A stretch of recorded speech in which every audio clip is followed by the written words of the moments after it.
Hey y'all, Matt Hillyer here at the Cadillac Barn. We're running through my guitars, my guitar collection.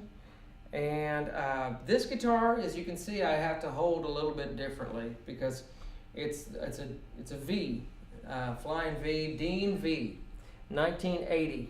And I'll tell you, this guitar is really special to me for a number of reasons. At the time that I got this guitar, I was playing rock music.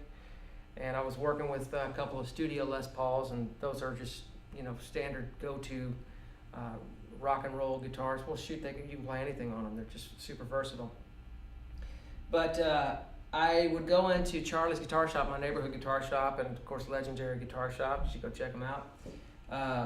And somebody was selling this. A friend, Doug, was selling this on consignment.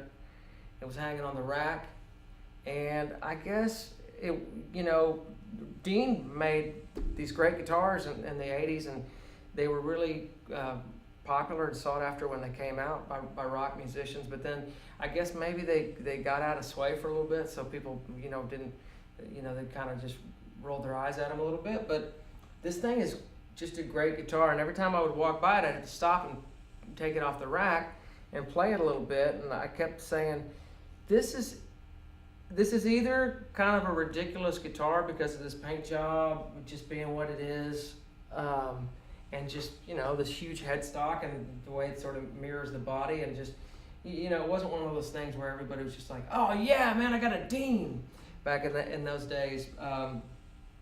But either it's goofy or it really rules, or it really is awesome. And I decided that I thought, this thing's awesome. This is a great guitar. Man, and I think that they wanted $800 or $900 for it. And one day I was driving around with my dad, and I stopped in there like I would do to get some strings or something, and he was in there with me, and I did the same routine. I sat down and I played it and went through the whole spiel about, man, I think I really love this guitar. The more times I sat down and played it, the more I fell in love with it. And my dad was never one to do something like this, but he basically said, you really dig it? I'm like, yeah, it's super cool, man. Like, this is just like something that just needs a home, and it needs to be on stage. It should be on stage, rocking out. It's just awesome rock and roll guitar.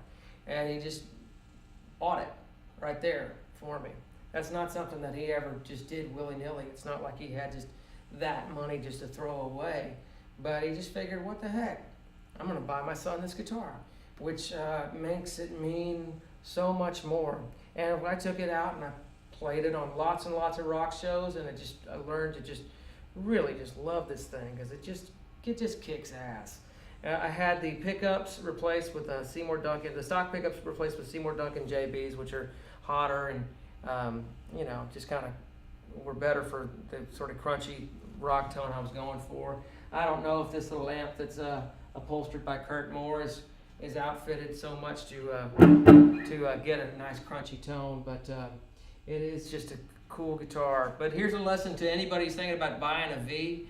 Just know that it's a cumbersome situation. If you're sitting around the house playing guitar, this is your option right here. You put it right here, it just doesn't work. Anyway.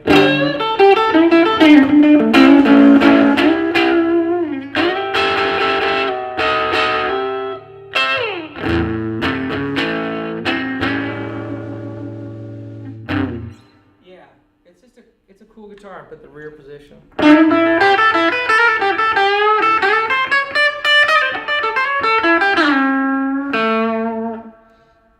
It's very special to me, man, and it's just, I don't know, what can you say? I also love the finish and the way that the paint is sort of cracking over age after however many years it's been now. I'm not good at math, but anyways, I love this thing. It's pretty kick-ass.